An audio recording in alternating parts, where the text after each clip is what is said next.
Uncle story time. I keep this book really close to me. I was almost just gonna open up to a page, but I thought this was super interesting and an awesome lead into a meditation. But again, the body keeps the score, brain, mind, and body in the healing of trauma. It's by Bessel Van Der Kolk, MD. So it's orange, which is a color that's been proven to make you happy, and the cover looks like that. Okay. So this is, the chapter is Applied Neuroscience. And okay, before the mapping the electrical circuits of the brain. Before the advent of the pharmacological revolution, it was widely understood that brain activity depends both on chemical and electrical signals. The subsequent dominance of pharmacology almost obliterated interest in the electrophysiology of the brain for several decades. The first recording of the brain's electrical activity was made in 1924 by the German psychiatrist Hans Berger. Then new technology was initially met with skepticism and ridicule by the medical establishment, but electroencephalogy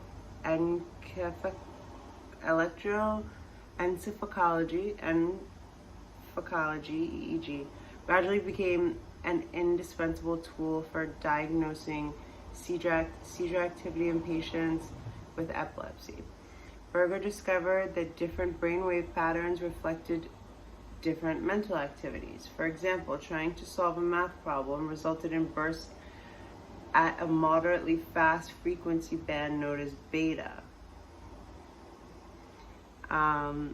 He hoped that eventually science would be able to correlate different psychiatric problems with specific EEG irregularities. This expectation was fueled by the first reports on EEG patterns in the behavior problem in, I guess the study is called Behavior Problem Children in 1938. Most of these hyperactive and impulsive children had slower than normal frontal lobe, which weren't developed by then, obviously. Slower than normal waves in their frontal lobes. This finding has been reproduced innumerable times since then. And in 2003, slow wave prefrontal activity was certified by the Food and Drug Administration. I don't know what the FDA has to do with the brain, okay? Well, we know, but as biomarker for ADHD. Slow frontal lobe electrical activity explains why these kids have poor executive functioning. The rational brain executive functioning. Their rational brains lack proper control over their emotional brains, which also occurs when abuse and trauma have made the emotional centers hyper alert to danger and organized for fight or flight. So one thing about trauma is, and healing trauma, is to understand that people that are healing trauma have a reorganized perception of the world. So a lot more time is allocated to hypervigilance, to protection, to defense. Early in my career, I also hope that the EEG might help us to better diagnose, to help us make better diagnosis. And between 1980 and 1990, I sent many of my patients to get EEGs to determine if their emotional instability was rooted in neurological abnormalities. The reports usually came back with the phrase non-specific temporal lobe abnormalities. This told me very little because at that time the only way we could change the ambiguous patterns was with drugs that had more side effects than benefits. I gave up doing routine EEGs on my patients. In 2000, a study by my friend Alexander McFarlane and his associates, researchers in Adelaide, Australia, rekindled my interest as it documented clear differences in information processing between traumatized subjects and a group of normal Australians. The researchers used a standardized test called the oddball paradigm, in which subjects asked to detect the item that doesn't fit in a series of otherwise related images, like a trumpet in a group of tables and chairs. None of the images were related to trauma.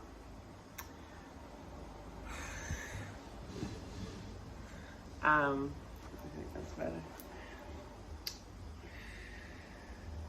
In the normal group, key parts of the brain work together to produce a coherent pattern of filtering, focus, and analysis. In contrast, the brain waves of traumatized subjects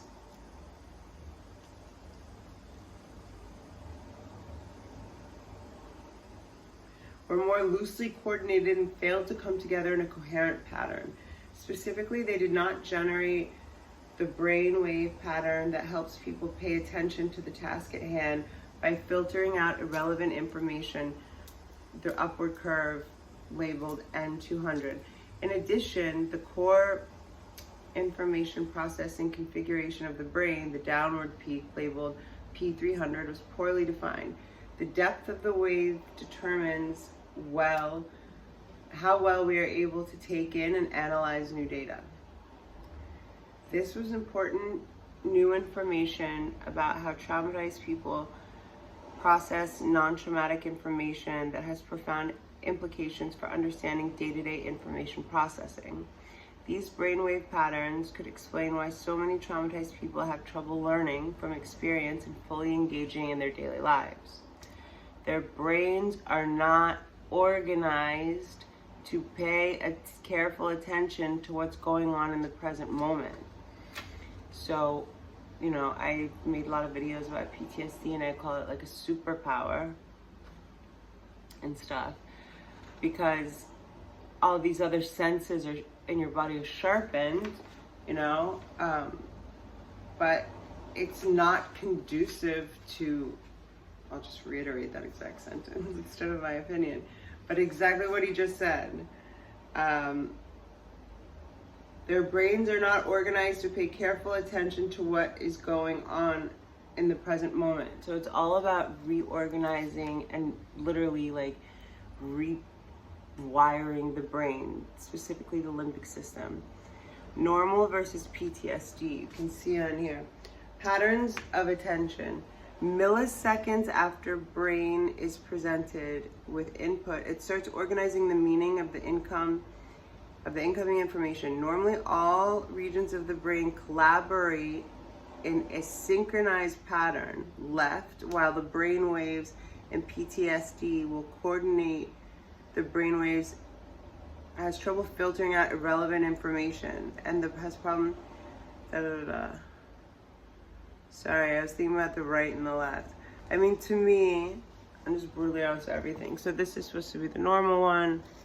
That looks a little more chaotic. I always felt like my brain just has different ways of getting to places now. Does that make sense? Sandy McFarlane's study reminded me of what Pierre Janet had said back in 1889.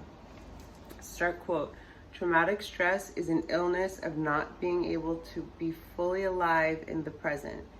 Years later, when I saw the movie The Hurt Locker, which dealt with the experiences of soldiers in Iraq, I immediately recalled Sandy's study. As long as they were coping with extreme stress, these men performed with pinpoint focus.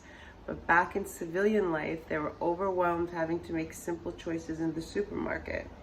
We are now seeing alarming statistics about the number of returning combat veterans who enroll in college on the GI Bill but do not complete their degrees. Some estimates are over 80%. Their well-documented problems with focusing and attention are surely contributing to their poor results. McFarlane's study clarified a possible mechanism for the lack of focus and attention in PTSD, but it also presented a whole new challenge. Was there any way to change these dysfunctional brainwave patterns? It was 7 years before I learned that there might be ways to do that. In 2007, I sent Sabern Fisher at a conference on attachment disorder children. Sabern was the former clinical director of a residential treatment center for severely disturbed adolescents. And then she told me that she'd been using neurofeedback in her private practice for about 10 years. She'd showed me before and after drawings made by 10-year-olds. This boy had such severe temper tantrums, learning disabilities, and overall difficulties with self-organization that he could not be handled in school. His first family portrait on the left side was really crazy, and then it got better. After 40 sessions of neurofeedback, he's like Van Gogh over here. Okay, I'm gonna play the singing bowl a little bit for you guys so you can relax. But I mentioned earlier, you know, I felt like when 2020, like the reality of 2020 hit, like the whole world had PTSD in a way. But before that, it was already like super underdiagnosed. I think like the most underdiagnosed disorder in the US, post-traumatic stress. So you can just close your eyes and relax. Excuse that I'm trying to find the right mallet. It's one of these three, and they all look kind of similar, but this one looks a little different. Oh my gosh, that's the game that they're doing in Australia, the study. I think it's this one.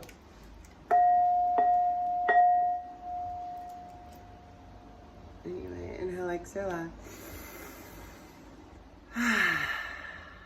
Always a shortcut to the present moment is the breath. Focusing on the breath, sustained focus awareness on your inhales and exhales will anchor you in the present.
That if you focus and concentrate on your inhales and exhales, it's literally impossible to not be present.